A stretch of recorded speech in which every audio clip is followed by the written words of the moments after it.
If I could have Regional Chief Picard please join us as well.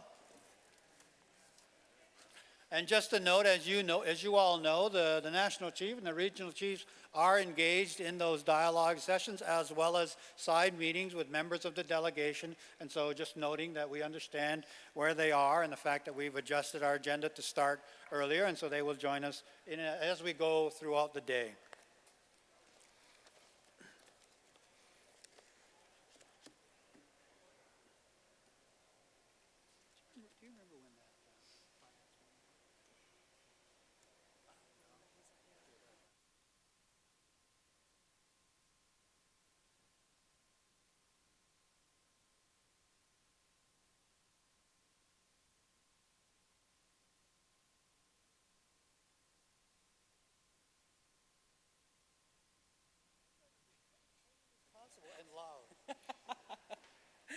Bon matin tout le monde, c'est avec plus grand plaisir. Good morning to everybody. Most obviously, il y avait beaucoup d'expresso, mais enfin. My hands to everybody who stayed for the session yesterday, to be with those families, and also to close with the drum and the medicine that was offered to us at this time. And I hope for those of you who stayed that you took some time for yourselves. As we all know, you carry so much on behalf of your communities. My name is Rissel Coy. I'm delighted to serve as your co-chair today for Day 3. I'm also known as La Loya, and I hail from the Statliam and the Secwepemc territories of British Columbia. And as you already know, I am your bilingual co-chair. So, passons maintenant on va commencer. So let's begin the meeting. That's the third day. And our final day of the 38th Annual General Assembly. And as my co-chair so well indicated, we're going to catch up on some areas that were, due to time, were pushed into today. And then we're going to pick up where we left off. And we understand, c'est très clair et net que la priorité. It's really clear that the resolutions are the priority for the day. That we have here right now, the Alliance nationale à traiter contre l'expansion de sable bitumineux, and it's my pleasure. The Alliance Against the Tar Sands, or the National Alliance Against the Tar Sands. So, Mr. Serge. Yeah, very honored to be here again. It's the third time since I've been chief that I've addressed this assembly for various reasons. I want to thank and recognize the elders, the women, the children, all the men here doing a very difficult job. We have some of the toughest issues I think First Nations have faced in their long history on this continent. And one of them is the environment, the changing climate. I represent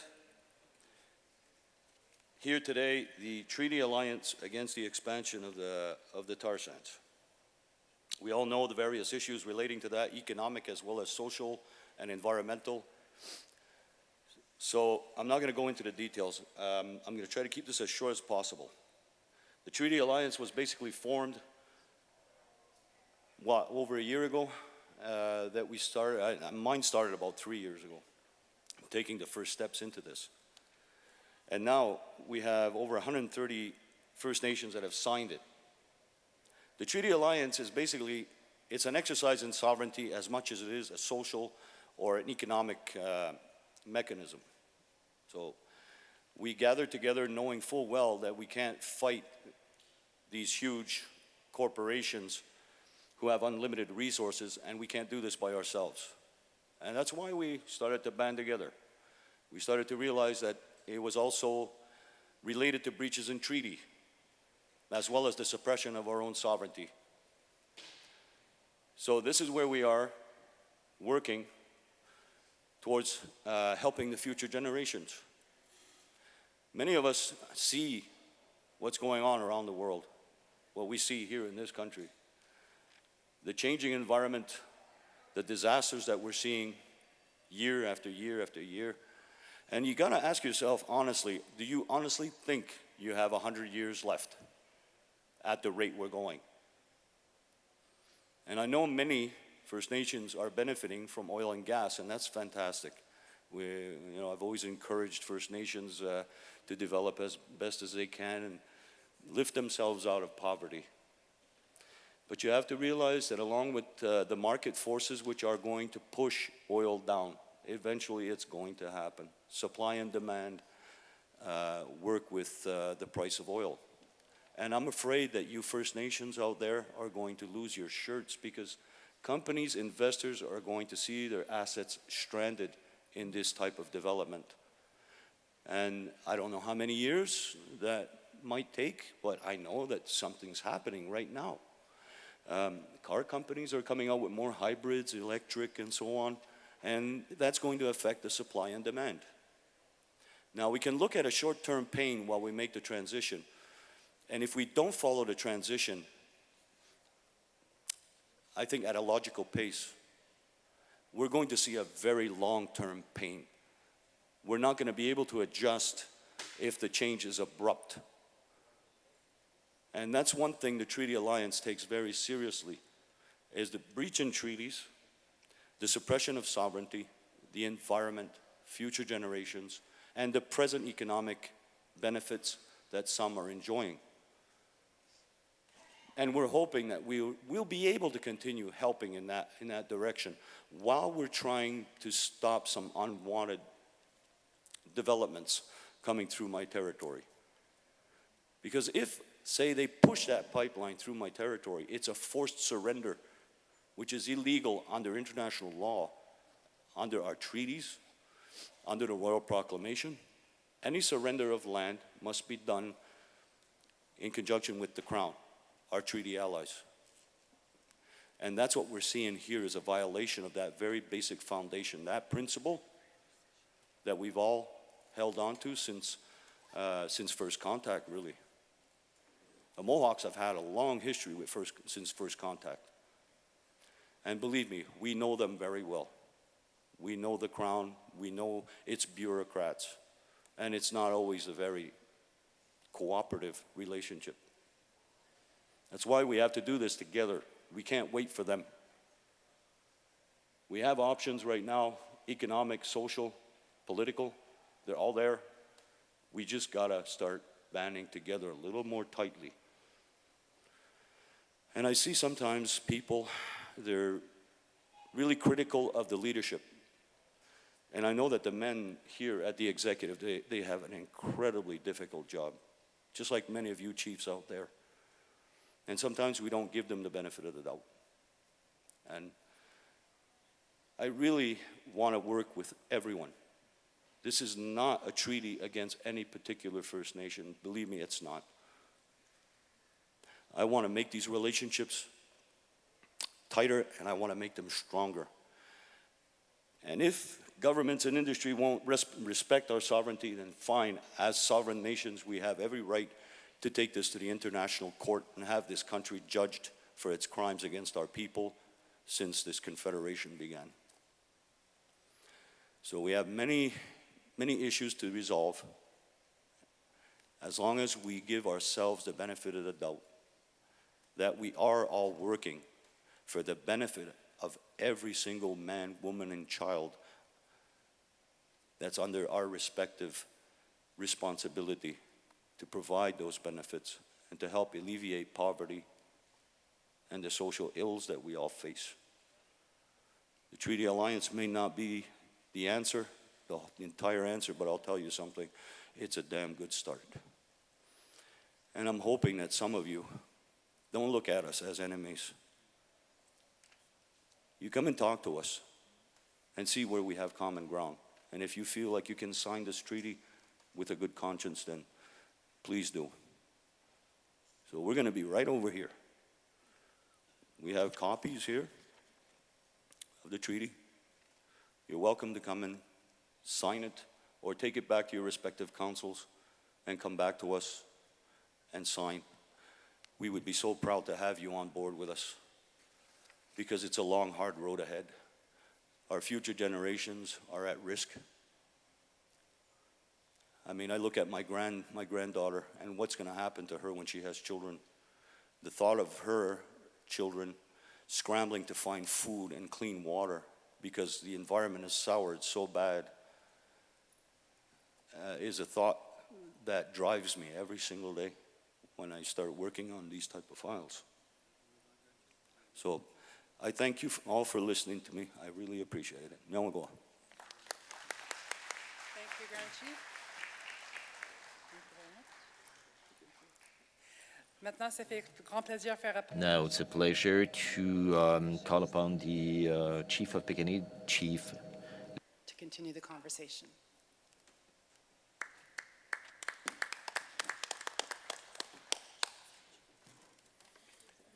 Pevae, na nako okiost, nat sista. Nia esh hestanov. My name is Rain Bear Stands Last. I'm the Chief of Staff for Chief Stan Greer of the Piikani Nation. And the other treaty that we have here today, and I should just add to what Chief Simon was saying, these two treaties are the most signed treaties in Indigenous history. Both have over 130 signatory nations. Chief Greer prepared a statement which I'm going to share with you. And our chief states, with the signing of this treaty, a sacred circle is completed. National Chief Bellegarde was the first to sign the Grizzly, a treaty of cooperation, cultural revitalization, and restoration in September 2016 with several AFN regional chiefs. And now, at the Assembly of First Nations 38th Annual General Assembly, the treaty will be available for leaders to sign for the last time. Since last September, over 130 tribal nations have signed this treaty, and it has been recognized by the United Nations. Written in accord with the United Nations Declaration on the Rights of Indigenous People, the treaty seeks to protect the sacred grizzly bear, and by doing so, defend tribal sovereignty, treaty rights, religious and spiritual freedoms, and sacred sites. The treaty emphasizes the necessity for free, prior, and informed consent before any federal action is taken that impacts First Nations. These foundational rights of tribal nations are now under great threat after the Trump administration recently removed protections from the sacred grizzly bear in our treaty lands, and in turn removed protections from those sacred lands without consultation, setting a dangerous precedent for all Indigenous nations on both sides of the medicine line. Now, the very headwaters of the Missouri River are imperiled. All of the great Sioux Nation that stood at Standing Rock to remind the world that water is life, Miniwishoni, now stand with us under Grizzly. Three of this continent's critical river systems, the Missouri, Columbia, and Colorado, originate in Greater Yellowstone and sustain life to over 55 million people downstream. The Grizzlies' ESA status protected those rivers, but due to Trump, no more. Our sacred relative is now in the gun sights of trophy hunters, and those lands in the profit projections of multinational corporations.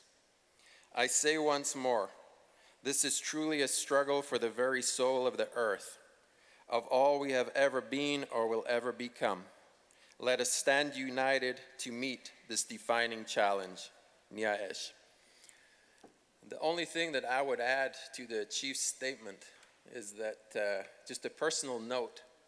When my daughter was 4 years old, was the first time that she ever seen one of these sacred beings. What in our Piikani culture is known as Baksakui, what in Cheyenne culture is known as Hopatsanako.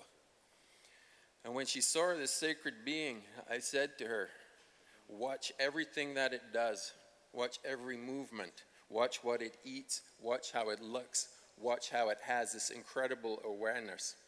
And I said to her, you need to do this because one day when you have children, you may have to explain to your children what this moment felt like, because these beings may not be here when you have children. And then I thought about that for a second, and I thought, how many times has this occurred where a tribal parent says to a tribal child, you need to observe this, you need to take care of this, you need to basically inhale everything that you are experiencing, because there may come a time when you have children that you have to articulate what this means and what this feels. Now she's 14 years old, and every time she sees one, I say the same thing to her. Because it is imperative that we hold on, like Chief Simon was saying. And that is why, our chief says here, this is a struggle for the very soul of the earth. Because it is. This is a defining moment for all of us, all tribal cultures, both sides of the border and beyond. So I welcome every one of you to come and sign this treaty and stand with us. And this will be the last opportunity to sign it. And I appreciate your time and send you many blessings. Nyaesh. Noting that we have another minute on this agenda item, please welcome the Vice President of the Union BC Indian Chiefs, Judy Wilson. Okay, not Vice President, Secretary Treasurer. Bob was supposed to be up here too, but I'm not sure what happened there. Waikukaitep, I just wanted to say thank you to Grand Chief Serge Simon and Chief Greer and Rain Bear for all the work that they've done in bringing this sacred work to the AFN and across Turtle Island. It's been a lot of ceremonies through the whole territories to be able to bring the Grizzly Bear Treaty and also the Treaty Alliance Against Tar Sand Oils together. And it's sacred work because with the grizzly bear, there are land protectors, and anything happens to our grizzly bear, it's really impacting our lands and our water. So I just wanted to bring that down. It's not necessarily about industrial extraction and exploitation. It's about protecting the sacred, protecting our water, protecting our way of life, and that's what the land defenders are doing. So it's so important to understand that it's not our economy, it's a foreign economy. We have our own economy, and we need to be able to stand up for that. But I wanted to say on behalf of the Union BC Indian Chiefs, our Grand Chief Stuart Phillip, and our Vice President Bob Chamberlain, and myself, we supported the work and how it initially started. And we are really happy that the AFN was able to host the last signing of this. And then now the great work starts, because any disturbance to the headwaters in the Yellowstone Park, we need to be able to support our nations across Turtle Island. And right now, I understand the council fires of the Turtle Island of the nations are being lit now through this alliance, and all the nations are coming together on this. So I just wanted to acknowledge the work of everyone that brought this together, and Casey Camp Hortnick as well. She was down at DAPL at North Dakota, and in Crow Creek, Chairman Sazu, and all the work. So I just wanted to say that on behalf of the Union BC Indian Chiefs and all the chiefs that stood for this, and we welcome your signature. Kukshiam. So the Grand Chief, the Chief of Staff, and the Legal Counsel are over here at the table to my right, just by the exit door, your left, for the signing as we go throughout the day. And apparently this morning I'm giving everybody a promotion. The Chief of Staff becomes the Chief, the Executive Member becomes the Vice President. So I just want to apologize in advance for all of the I'm going to promote all of you. With that, Chiefs, if we could, we do need to move on. I want to move to the emergency resolution, and when we open it up, I'll come to you on that, if I could. So I'll come to microphone 4 shortly. We do want to put on the floor, though, as we rush through our day, or we work carefully through our day, the emergency resolution, draft 45, which is to support British Columbia First Nations affected by the wildlife crisis. It is being distributed. We do want to apologize that it's not available in French at this very moment. It is now? Okay, and it is, and that'll get distributed as quickly as possible. Yeah. I want to note that Cookby Wayne Christian from Statlium is the mover, and that Jeanette Jules, proxy for Cumulus, is the seconder, and they are both in the room. Is Jeanette in the room? Did I hear a yes? Jeanette, are you here? I need a seconder. Right there. All right, there you are. Perfect timing. All right, so you have the resolution before you in response. Essentially, it's in response to the over 100 wildfires that are there and the evacuations that are taking place. It's a recognition of the First Nations' knowledge and capacity to deal with these issues. It notes that there's some federal and provincial gaps which are undermining not only the ability to respond in the emergency situation, but to bring the evacuees back. And so that therefore be it resolves, direct the National Chief and the Assembly of First Nations, the AFN Executive, and call on the federal government to provide funding to First Nations communities in British Columbia to help mitigate climate change impacts and prevent the destruction of First Nations traditional territories, economies, and cultures. Direct the AFN to work with the Government of Canada to ensure supports and resources, financial and human, are made available to assist First Nations in BC and other areas for fighting wildfires, utilizing their own personnel without delay, including support for the development of the First Nations fire safety prevention and response programs.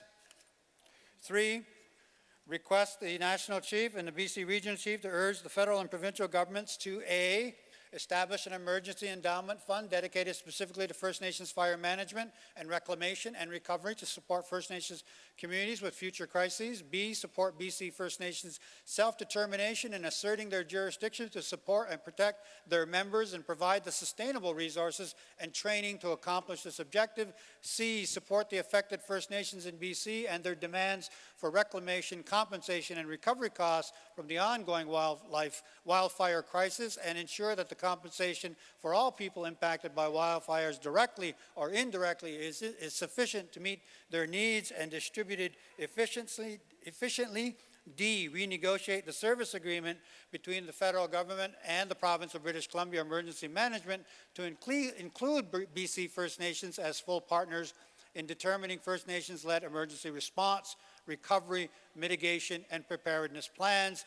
E, immediately develop in consultation with First Nations a substantive emergency relief policy that protects First Nations from jurisdictional disputes between provincial, federal, and local governments when emergency services are in question. And F, repeal their laws preventing First Nations from exercising our forest management techniques, including controlled burning, as a means towards forest rehabilitation. And furthermore, that would be a part of the Fire Smart program.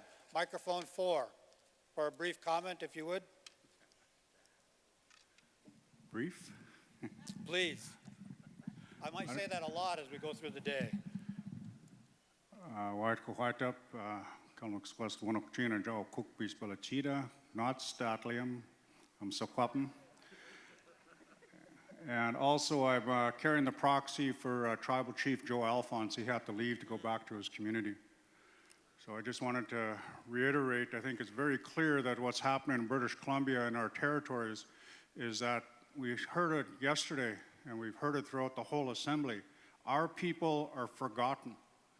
In this whole process, our communities were not notified and weren't part of that overall process.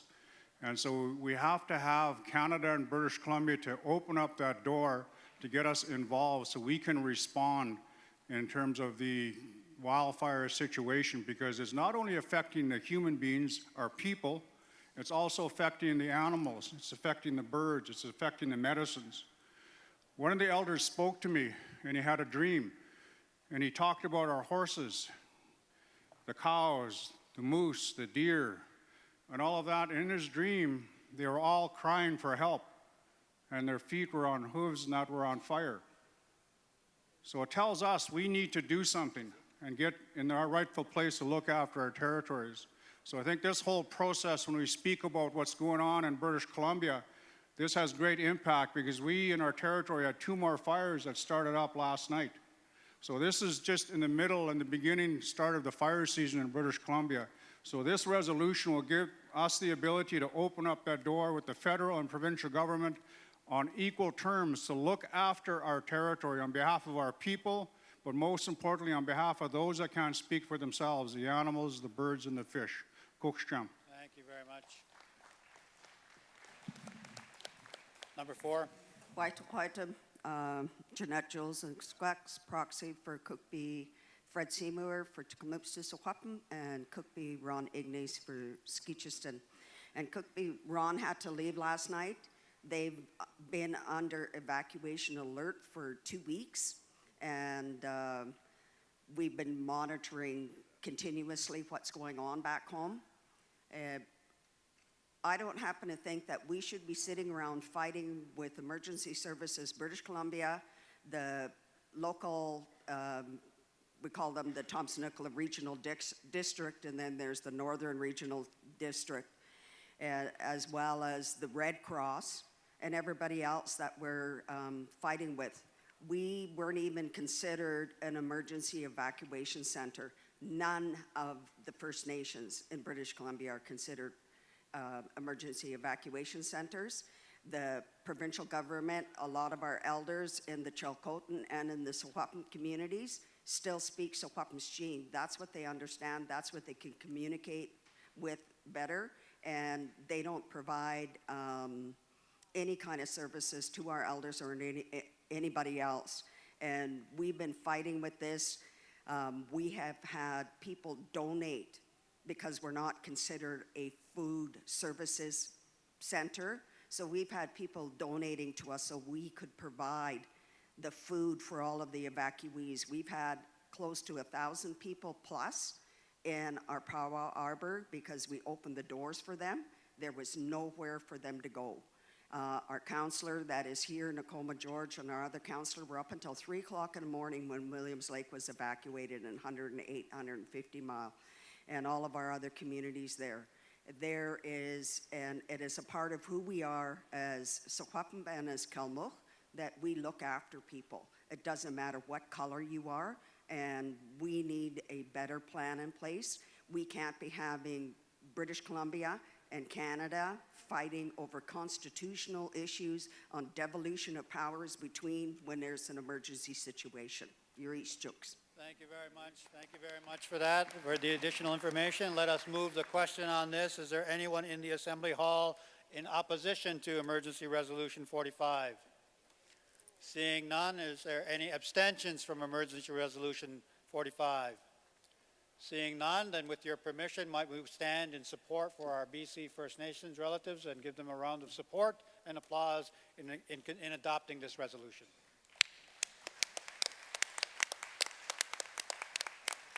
I did want to note as well that our co-chair is one of the many evacuees from the Williams Lake areas, and so we also want to thank her for her diligence in dealing with that. Has not been back to her home since July 4th.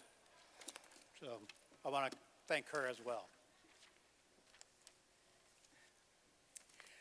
Moving on with our agenda, turning to draft resolution number 26, on-time resolution, sulfur contaminant air emissions for petroleum refineries near, help me out, Ajamnam First Nation. I apologize to the proxy, Shane Plain, for mispronouncing your name of your community, and also I'd like to acknowledge Chief Tom Brissett. So just looking for Sean Plain, if you are in the room, proxy. Thank you, awesome. And Brissett, is that you next? Yes, okay. So we have our mover, seconder here in the room. And we have our seconder already moving to the microphone, is that correct? All right, microphone number 2, please. Good morning, everyone. Sean Plain, proxy for Aamjiwnaang First Nation, filling in for Chief Joanne Rogers. So on March 9th, 2016, Minister Murray announced the establishment of an updated air standard for sulfur dioxide to be implemented by the end of 2016. High SO2 exposure causes breathing problems, respiratory illness, and cardiovascular disease, and it is a precursor to asthma. Many of you may or may not know, actually, Aamjiwnaang First Nation is situated right dead in the center of Canada's Chemical Valley. All 3 sides of our First Nation are bordered by industry. It has more of an impact on our more more vulnerable populations, our elders and our children. Instead of implementing the standards by the end of 2016, we faced delay after delay. Now, as of June 30th, not only has the progress not been made, but the posting was actually removed from the EBR with no date given for reposting. So every delay, and actually now it being removed, is a direct attack on our living conditions there and our breathing. We have a right to breathe clean air, and we can't wait any longer, so we're asking for your support. Miigwech. Thank you. Turning to your seconder, Chief Tom Brissett. Microphone number 2, please. Thank you, Madam Chair. Tom Brissett, the Chief of Kettle and Stony Point First Nation. Aamjiwnaang's our neighbor, and I've worked down in that area. It is the Chemical Valley. The community there is completely surrounded. On the American side, there used to be Detroit Edison, the plant that had produced electricity on the American side through steam generation and supplied a great deal of power to Michigan, but it's impacted over the border, and there are times when you see flare stacks bursting all over Sarnia, and the fallout from there is actually damages cars, houses, and everything in about a 30-mile radius. So the impacts on the residents of Aamjiwnaang are about 10 times worse than anybody else gets them because they live there. Everybody else goes in for 8 to 10 hours and out, but these are residents, and I think it has severe impacts on the human health cycle. So there really needs to be direct action taken to this, and there has to be pressure put on the minister to deal with these environmental issues every time they're being raised. They're the thing that make our people sick, and they don't look after us through those plans they have for the employees in those plants. So that's my speech. Miigwech. Thank you both to the mover and seconder for your brief yet very informative remarks. Turning, therefore, as this is on time, you've hopefully had a chance to review it, to the therefore be it resolved. My right should be the English. À ma gauche, ça devrait être en français. Pour ce motif, les chefs en assemblée soutiennent les Premières Nations à Aamjiwnaang, comme toutes les autres Premières Nations dont ces efforts visent à valoir et respecter l'intégrité de ces terres, de sa communauté et son environnement, et s'assurer que ses droits ancestraux, issus des traités inhérents, qui sont propres à tout peuple autochtone et protégés par la Constitution, sont honorés et respectés, qui ne sont pas conditionnés ou limités par un préjudice environnemental. 2. Appuie la Première Nation Aamjiwnaang dans sa demande adressée au ministre de l'Environnement et de l'Action en matière de changement climatique, d'élaborer et de mettre en place. In order to elaborate, without further ado, new standards from Ontario on the toxic chemical, and then the AFN should call them to give information about all these things. You know, the Aamjiwnaang First Nations to request them to implement the new development and transmission conditions for anything related to the reject of 5 pounds of the chemical, and it's to call the provincial governments to launch MEACC, the Minister of Labor, the Fire Department people, and the Emergency Department of Ontario to consider all the things that might create health issues for the population. Resolution 45. Question has been called. Is there any abstentions to resolution number 26? Sorry, I got ahead of myself. Resolution number 26. Any opposition to resolution number 26? Seeing none, with your permission, I declare here, here, and here that has been passed by consensus. Thank you.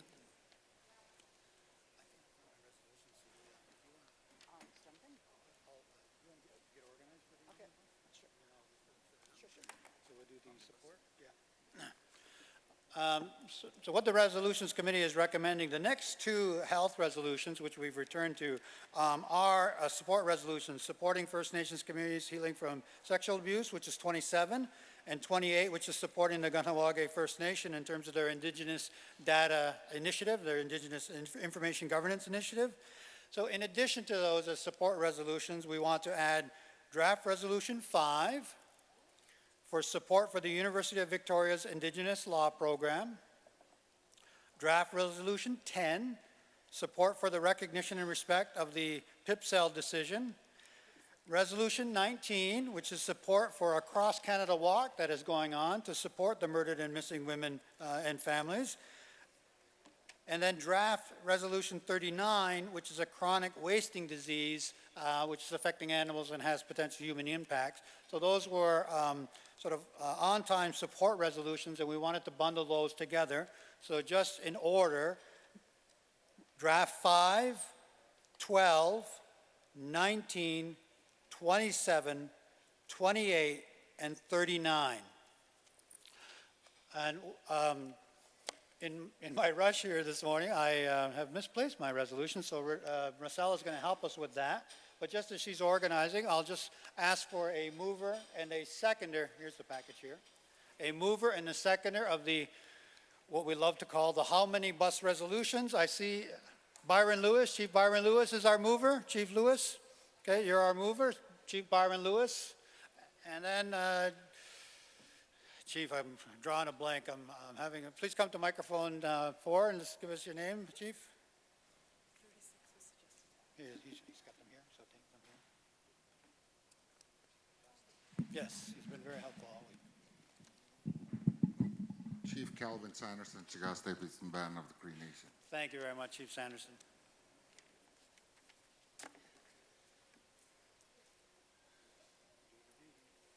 All right. Just making sure I have it all. So I have here Resolution 5, support for the University of Victoria's Indigenous Law Program. We'll go directly to, this was moved by Cookbee Wayne Christian, who I see here, and it was seconded by Chief Kelly LaRocca. All the package is moved by Chief Lewis Okay. and Chief Sanderson. We don't leave them present. Okay, so pardon me. So going there to the therefore be it resolved, and pardon me, I only have it in English here right now. I know somewhere there it's in French. So à ma gauche, ça va être en français, and on my right is in English. Therefore be it resolved that the Chiefs and Assembly support the University of Victoria Indigenous Law Program and development of the Indigenous Legal Lodge, and 2, direct the Assembly of First Nations to respectfully call upon the Government of Canada to support the establishment of the University of Victoria's Indigenous Legal Lodge and for delivering the transformative Indigenous Law Program, including both the Common Law, JD, and Indigenous Law Legal Orders, JID, degree programs. Support Resolution Number 12, support for the recognition and respect as to Kamloops and Tishwetmut Nation, PIPSIF decision.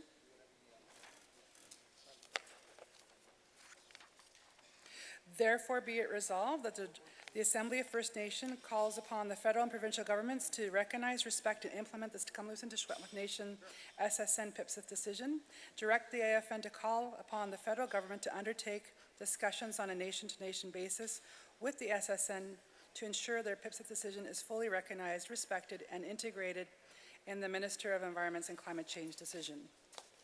Resolution number 19, support for cross-Canada walk to support missing and murdered women.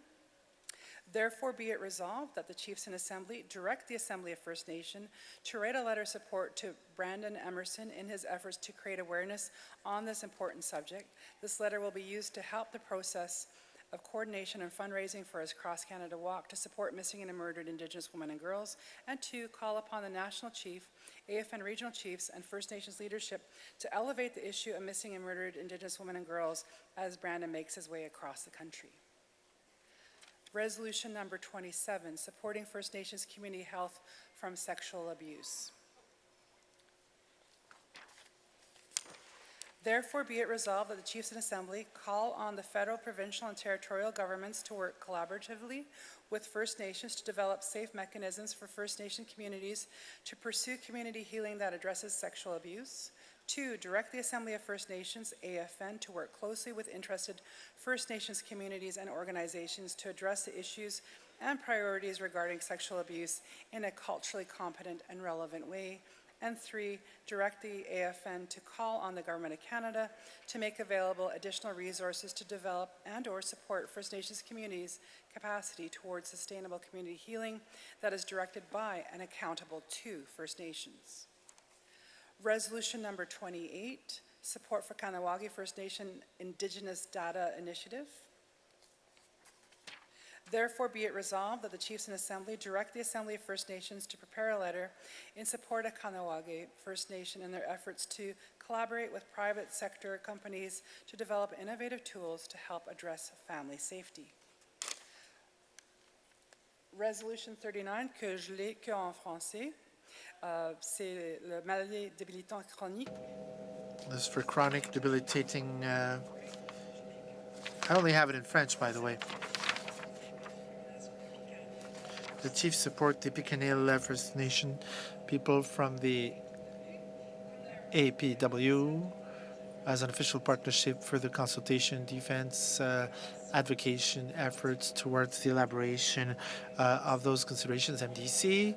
And we request that AFN start working with the APW, the federal government, provincial and territorials, and the government of First Nations in order to get the necessary resources to bring remedy to the consequences, and requests to the FN to report on the eventual progress done, and that this be presented to the Chiefs in Assembly.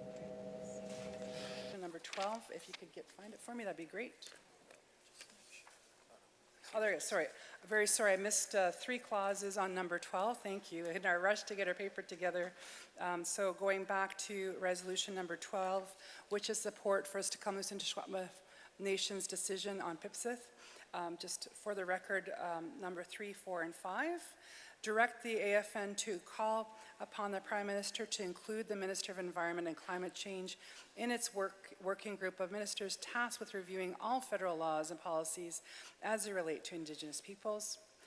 4, direct the AFN to call upon the Ministers of Environment and Climate Change to undertake discussions on a nation-to-nation basis with SSN to create an Indigenous protected area to protect and recognize the cultural heritage status of Pipsith and restore and revitalize Pipsith to its historical state prior to non-Indigenous use.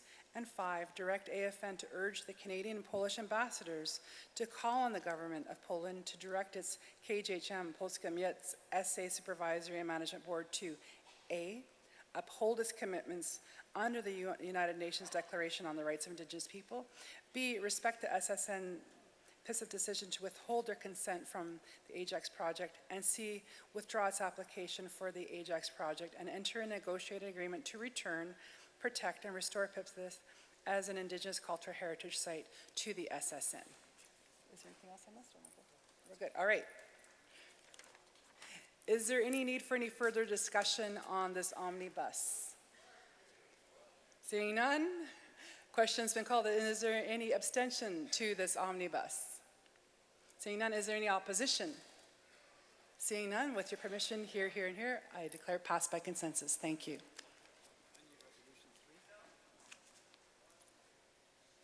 Oh, sorry. Pardon me, I did not see you. And microphone 1, please. Ani mwaba migas kwe indigenous cause makwa ndo dem ne ashin namin donjaba. I'd just like to hand over the mic to Brendan Emerson so he can talk about motion number 19. Miigwech. Thank you, Your Walker, for joining us today. Thank you. As you may know, my name is Brandon Emerson. I am an enrolled member of the Chippewa-Nawash residing in Nea-Shiniming. The intention of this walk is not only to bring awareness and support for those that have been affected by this tragedy which faces our country, but it is also to call attention to the males within our community to pick up our traditional roles as protectors of the children, women, and elders. It is my hope that with this support letter that you have granted to gain also further involvement of all the families and communities which have been affected by this, and to also raise awareness within the colonist community of the plights that we are facing. So thank you for your recognition and your support, and I hope you have a great day. Thank you. Thank you. Microphone number 4, please.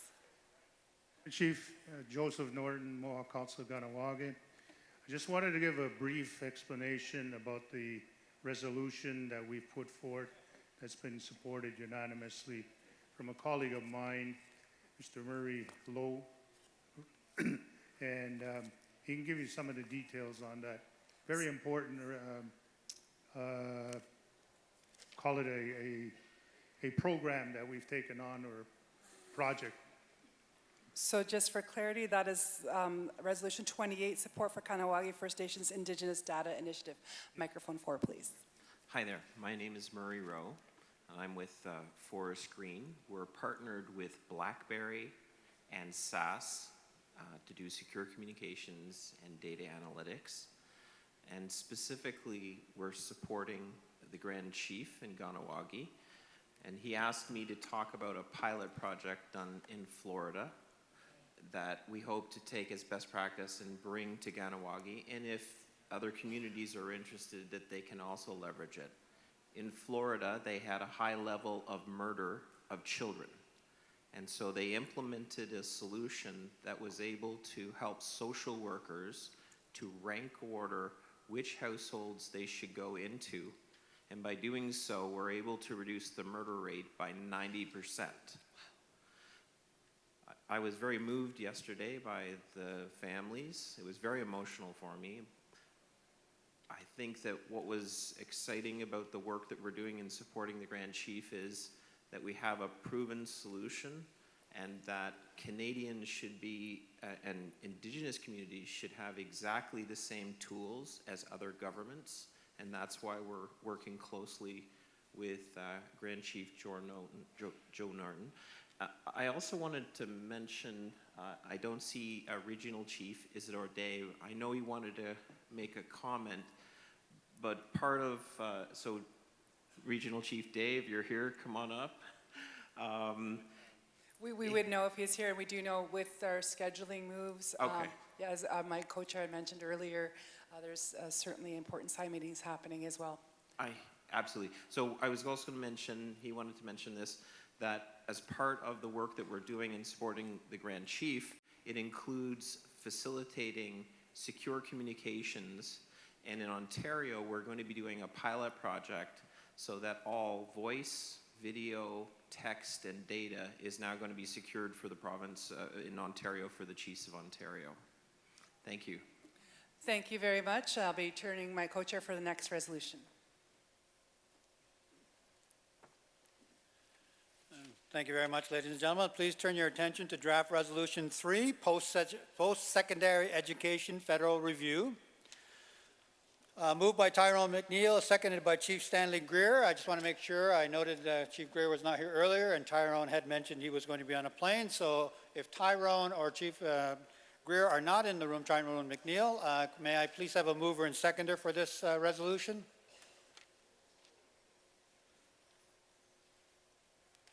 Do I see a hand for the draft resolution 3? I see a hand here. Cheryl Kazmer, proxy. And in the orange. Oh, that is Ann. Hi, Ann. I thought that was you. So proxy and Wildcat there in the orange. We'll just make sure we track down that. Which community, Ann? Ermiskin, thank you very much. Properly moved and seconded. You have a resolution in front of you. It's essentially in support and in recognition of the First Nations' inherent and treaty right to education, including post-secondary education. It's further to previous resolutions you've passed and consistent with the terms of reference of the Chiefs Committee on Education and the National Indian Education Council, and it reinforces the need for the federal obligation and for their need for them to support First Nations authority and control of education and free prior informed consent. And it notes that in 2017 federal budget, there was the announcement of a comprehensive and collaborative review of all current federal programs that support Indigenous students who wish to pursue post-secondary education in order to better meet their needs. And so therefore be it resolved that the Chiefs and Assembly call on the federal government to ensure that the federal post-secondary review will have a First Nations specific review, specific from the broader review, and have a separate First Nations report and or submission. And 2, direct the Chiefs Committee on Education to lead the First Nations portion of the federal post-secondary review with support from the National Indian Education Council, and to work in partnership with Indigenous and Northern Affairs Canada and Employment and Social Development Canada. With that, is there a need for discussion on draft resolution 3? Seeing no need for discussion and having the question being requested, is there any opposition to draft resolution 3? Seeing none, that no was no, there's no, no opposition, just to clear that up. Any abstentions? Seeing none. And it's pretty much easy to not see anything from up here, just so you know, so we're trying to be careful. With that, then, chiefs and proxies, we have your support to draft resolution number 3 by consensus. Thank you very much.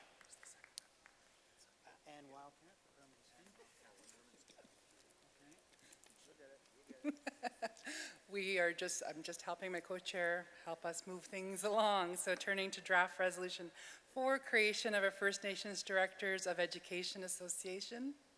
This was moved by Chief Leroy Denny, Eskasoni First Nation, and seconded by Chief Stanley Greer of Piikani Nation. I know that Chief Stanley Greer is not here, so we are looking for the seconder at this time. And that's Chief Brissett, is that correct? In the dark? Yes, Chief Brissett.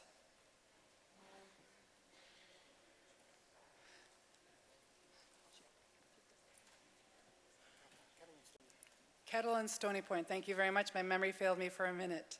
So on my right will be in the English, on my left will be in the French.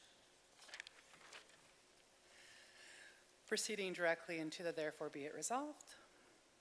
Pour ces motifs, le chef en assemblée appuie la création d'une association nationale de directeurs d'éducation des Premières Nations, enjoint à l'Assemblée des Premières Nations, APN, de travailler avec le comité des chefs sur l'éducation, à la définition et à l'organisation des prochaines étapes nécessaires pour créer une association de directeurs d'éducation des Premières Nations dans l'obtention d'un financement, établissement d'une structure organisationnelle. Et 3, enjoint à l'APN de présenter un compte rendu sur l'évaluation de présente résolution à la prochaine Assemblée extraordinaire des chefs en décembre 2017. Is there any need for any further comment from our mover and seconder? I see someone going to a microphone or just, no. Any further comment needed from our mover or seconder?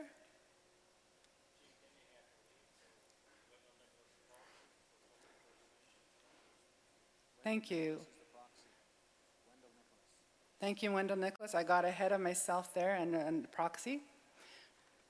And is there any further discussion from our proxy or from Chief Brissett on this resolution? Okay, I just don't see any movement to microphones. Any need for any further discussion from the floor on this resolution number 4? Question's been called. Is there any abstentions to resolution 4? Any opposition? Seeing none, neither any abstention, opposition, with your permission, here, and here, we declare it passed by consensus. Thank you.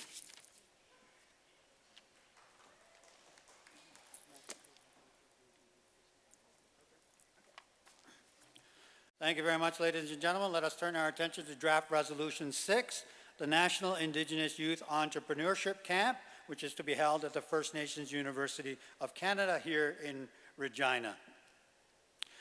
Moved by Chief Derek Sunshine, Fishing Lake First Nation, and seconded by Chief Elsie Jack, Carry the Kettle First Nation. Chief Sunshine, Chief Jack, are you present in the Assembly Hall? Chief Jack, thank you very much. I don't see Chief Sunshine on my shoulder. May I have a mover? Thank you. Microphone 4, please.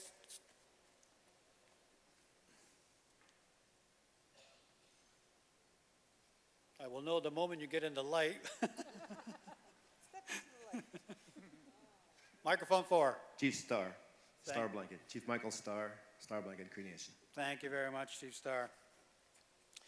Therefore, be it resolved that the Chiefs and Assembly support the First Nations University of Canada's launch of the 10th anniversary Aboriginal Youth Entrepreneurship Camp with a national focus that will allow First Nations youth from across Canada to participate.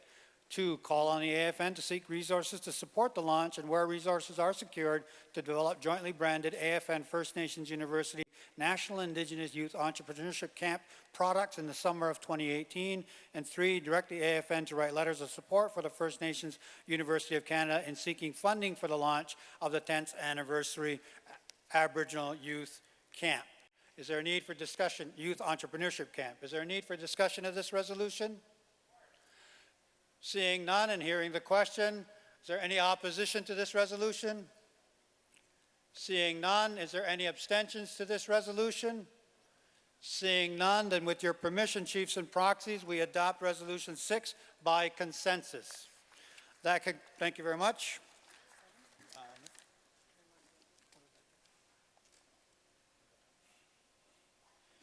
So we're done the education resolutions, and we did have environment, and then we had a couple on the agenda, but you're good, you're good.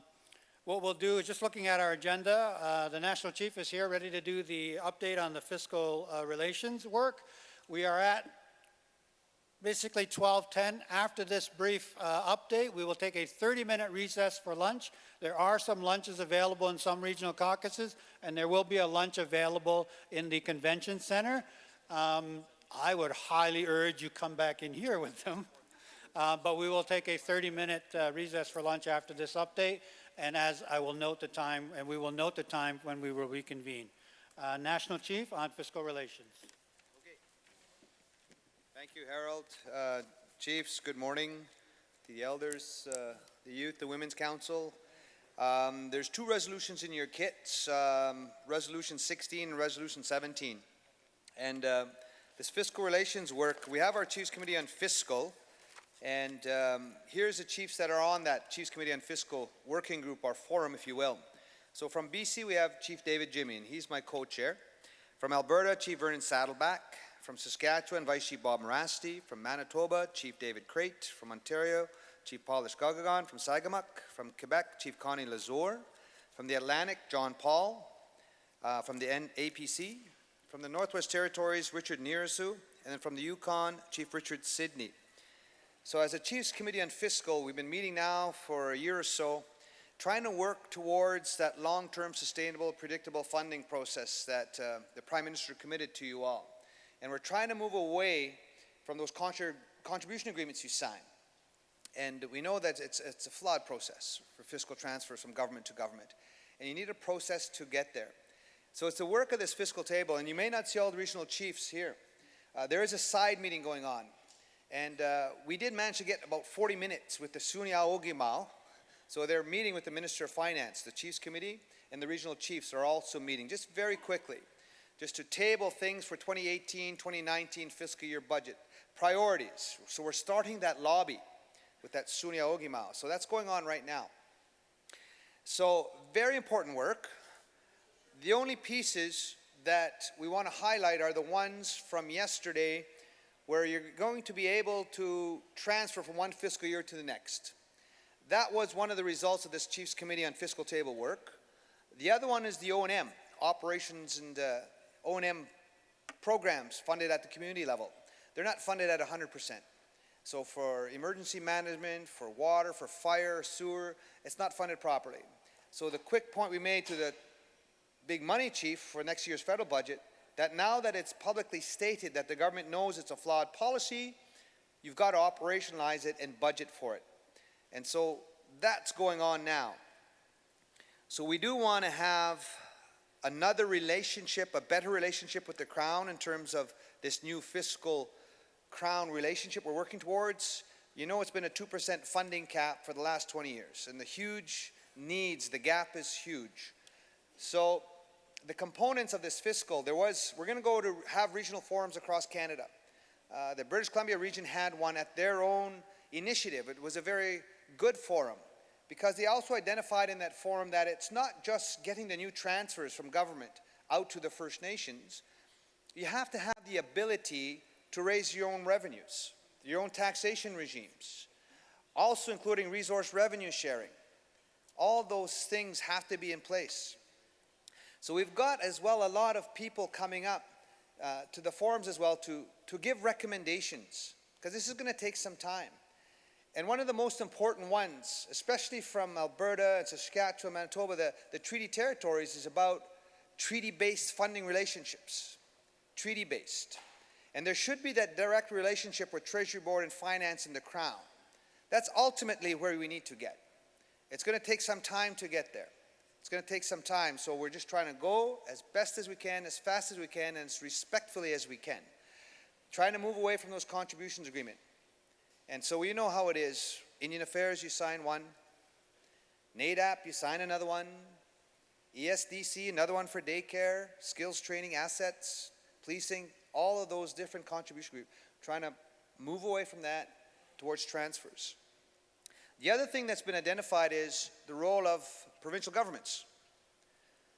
They get money on your behalf through EPF, Established Program Financing Arrangements. 1961. You talk about federal fiduciary trust obligations, you talk about treaty obligations of the federal crown. Well, they offloaded education, healthcare, social services. 1961. That's what happened. So I would say so much for that treaty right to healthcare. They offloaded it 1961 to the provinces. So now the provinces get millions and millions of dollars on our behalf to administer health care. That happened in 1961. So why I raise this point about the role of provincial governments, at some point, those transfers from the feds to the provinces and territories should be looked at and reviewed as well, and portions taken to transfer out to the First Nations people. And that's part of the ongoing work, rolling it all up. So it's not just from the federal crown, there's also other resources that have to be reviewed and looked at. So Chiefs, just the update, there's going to be regional forums. It's ongoing work.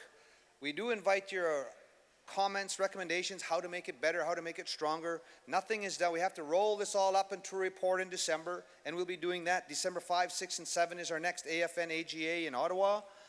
We do want to take these dialogues out to the territories, different regions across Canada. There's 2 resolutions in the kit that speak to fiscal. Chairs, you can get to them. They are relevant to it. So it's just an update, ongoing report. The work is there. So that's it, Chiefs, and Chief Jimmy is here as my co-chair. That's it. You want a quick report? Absolutely, absolutely.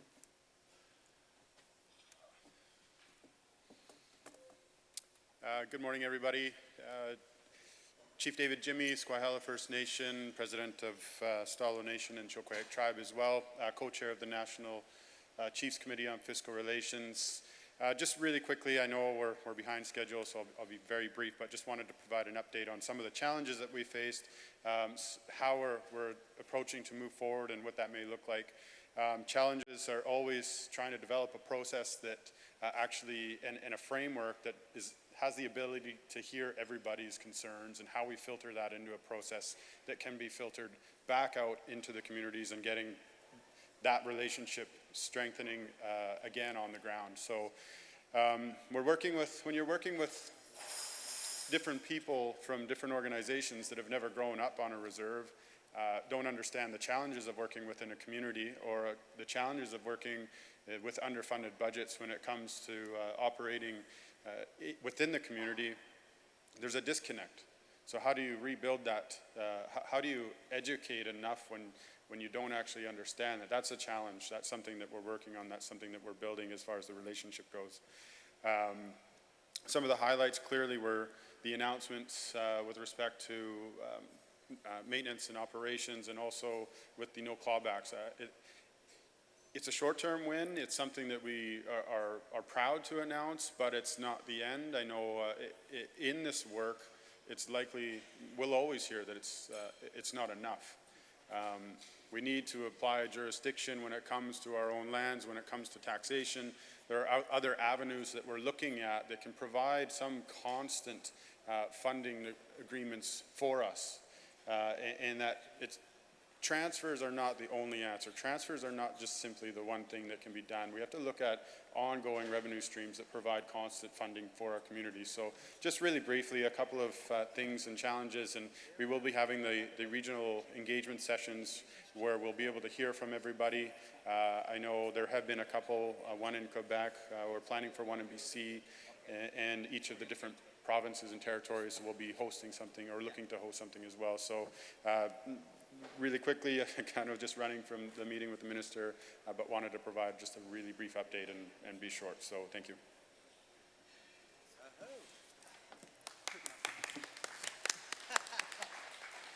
Thank you to both National Chief and Chief Jimmy for the succinct update on fiscal relations, and greatly appreciated given our agenda today, and ensuring that not only do you want to get through everything today, but also ensure that you can look after your needs.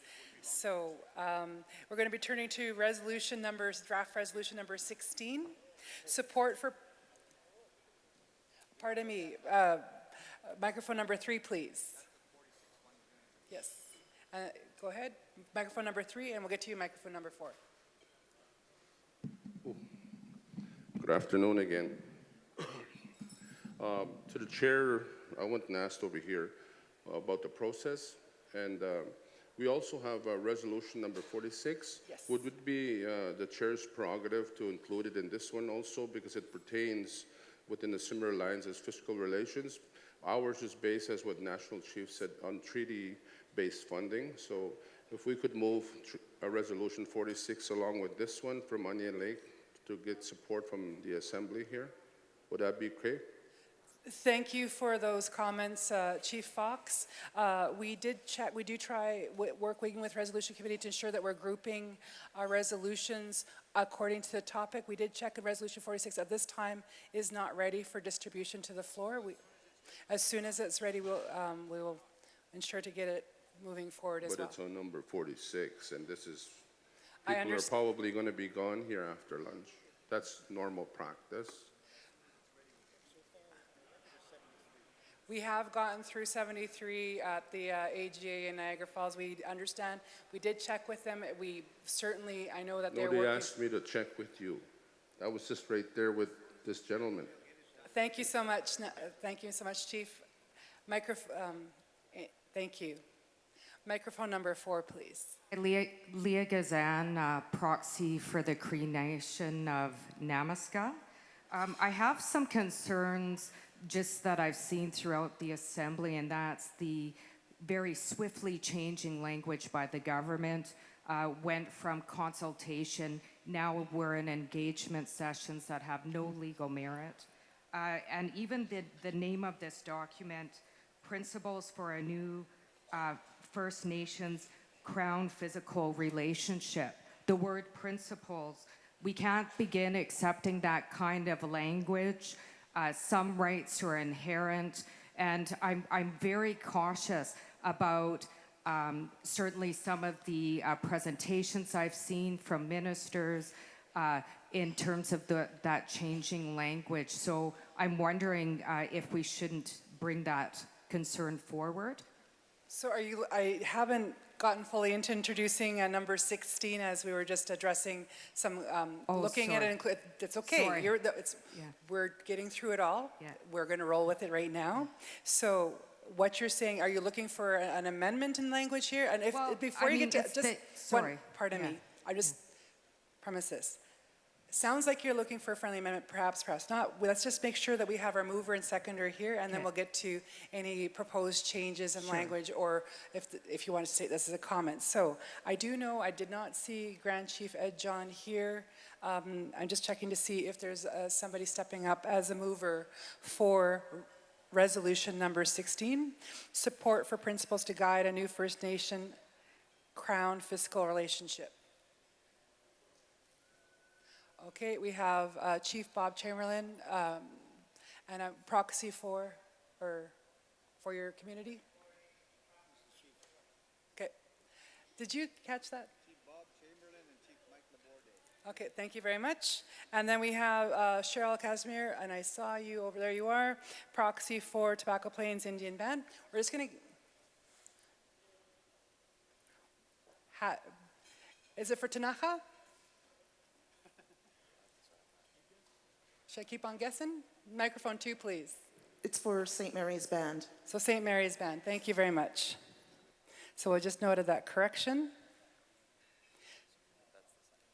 That's the seconder, yes. So I'm just going to get into therefore be it resolved just so that we have it out there, and then if there's any other adjustments we need to make. So on my right will be in English, on my left will be in French.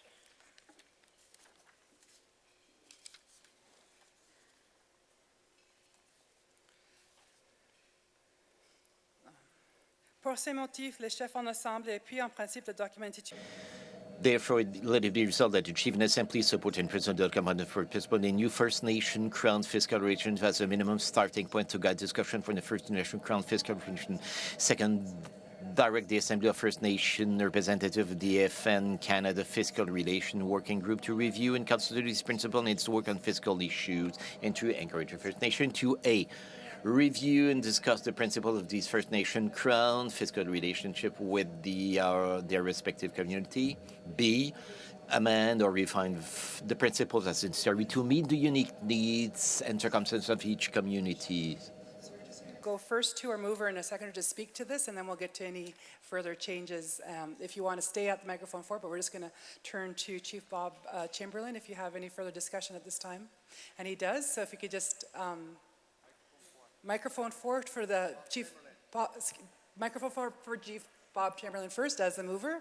Thank you. Thank you, Madam Chair. This resolution is just to have a look at the broader mechanisms that are going to be necessary beyond lifting of the 2% cap. It was born out of the session which was held by the Leadership Council in British Columbia. It was a well-articulated positions on the various mechanisms and jurisdictions that we seek that are entirely consistent with what First Nations across Canada are seeking.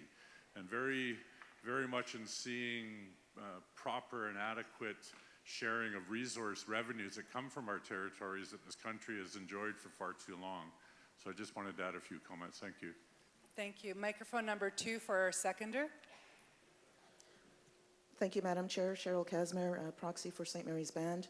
Just to add further to Chief Bob Chamberlain's comments, reiterating that these principles are not principles that were developed by any provincial or federal governments. These principles were developed by First Nations who came together in British Columbia to address the issue of a broader fiscal envelope so that it was reflective of the principles outlined in the case of Delgamuukw, where it talks about we have the inescapable economic component to our lands and resources.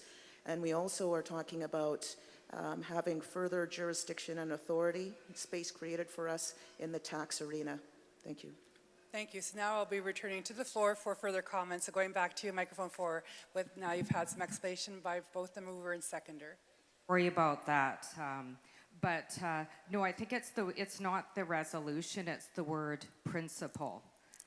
You know, I think maybe looking at changing that word so that it's consistent with the United Nations Declaration on the Rights of Indigenous People as the norm. So it's not the resolution, I'm just thinking about an amendment to the word. So I'm just turning to a mover and a seconder on that right now, and I see they're in discussion. I believe they're heading to microphone number 2. Yes.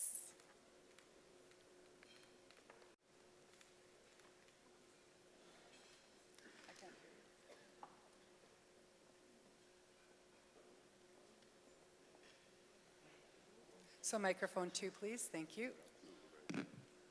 Thank you. We're trying to track down our legal counsel just to help us with some wording. But I think that what's important to keep in mind around this is that we're seeking to have support in principle. I mean, that word keeps coming up. But that's what we're looking at because we want First Nations to have the time and the opportunity to review these, make changes to them, make sure that they fit and meet each First Nations needs. And we're also looking to see if we can bring this work back during a certain time period, maybe the December meeting. But as far as changing the word principle, I do not have a recommendation or suggestion right at this moment. So at this time, you're basically going with what stands. Is there any further discussion? Microphone number 1, please. Thank you, Reg Belrose, Muskowgan First Nation, Treaty 4 territory. Greet you all. Welcome you all to our treaty territory. For consideration from the mover and seconder in the mechanics of all of this good work, the definition of Indian monies. How can we start to address this? It's a very dated definition. If you make money and it's defined as Indian money, it goes to our Ottawa accounts, whether it be revenue or capital, and then we need to go beg for our own money. So I think we have to refresh the system in this, with what we're proposing today. And then the second key mechanic I think we need to look at is the consolidated audits, that audit function. If you make money and you don't disclose it to Indian Affairs, they can put you in fiscal handcuffs. So in the consolidated audit piece, I believe Indian Affairs needs to back away from money that they don't contribute. If they contribute the money, sure, here's the disclosures. But your own source revenue, your great work that you're doing, they're actually penalizing you for generating your own money. They actually want us lining up, signing contributions, because then they have jobs, they have all of this system, their bureaucratic pension plans and all of that, right? So, but we want to get away from that. So that's what I would ask the mover and seconder to try to include this in this framework that we're developing. I'm in support of this good work. I'm not here to criticize it, but to have some input to expand the scope more or less. Thank you. Thank you very much. Sounds like excellent advice for the very upcoming dialogue at the fiscal working group. Any further comment from our mover and seconder at this time on this? We're good. All right. Any further comment from the floor on draft resolution number 16? Question's been called. Is there any abstentions to resolution number 16? Any opposition to resolution number 16? Seeing none, with your support, I declare here, here, and here as moved by consensus. Thank you. Thank you very much. We'll deal with Resolution 17, Draft Resolution 17, increasing fiscal support for First Nations governments, and then we will take a brief 30-minute recess for people to grab some lunch and to return to the Assembly Hall for and we'll announce the start time. Chief Brenda Jolly and Chief Eddie Makokas, Kehawen and Saddle Lake, are you in the Assembly Hall? I see Chief Jolly here. Chief Makokas. If these are our movers and seconders, I'll ask you to come to the microphone and identify yourself, please. Microphone 4. Good morning. I'm Chief Jolly from Kehaven Cree Nation, situated in Treaty 6 territory, and I'm the mover of the resolution. Thank you. Seconder? Chief Bernice Marshall, Coal Lake First Nations. Which First For Nation? Eddie McCrocus, Oh. Chief Bernice Marshall. Thank you, Chief. Thank you very much. So you have a resolution in front of you, which is further to the commitments of the federal government, the AFN resolutions we've passed before, and the MOU on fiscal relations, which guides the work of the fiscal working group. It notes areas where First Nations are seeking further resources and some fiscal relationship improvements and earlier distribution of the monies announced in federal budget 2017. So therefore be it resolved that the Chiefs in Assembly urge the Government of Canada, Prime Minister Justin Trudeau, Minister Carolyn Bennett, and the National Fiscal Relations Working Groups to prioritize the need for new funding commitments to flow to First Nations governments by April 1, 2018, and to seek additional funding to support First Nations to address basic needs. With the permission of the mover and seconder, we'll just move to see if there's any need for discussion on the floor. And seeing none, may I then ask, with the permission of the mover and seconder, if there are any opposition to draft resolution 17? Seeing none, are there any abstentions to draft resolution 17? Seeing none, then with your permission, chiefs and proxies, we declare that Resolution 17, increasing fiscal support for First Nations governments, is adopted by consensus. We are at 12:33. We are going to take a 30-minute recess for lunch. Please bring your lunches back if you would. I know there's some in the Assembly Hall and there are some in some of the caucuses, so we want to make sure we take advantage of that. As you see, we are driving very hard on the resolutions, and so once again, we will be looking to all of our presenters to either dispense with their presentations or to keep them as brief as possible from the stage so that we may do that. Please enjoy your brief recess, and we shall begin at 1:04.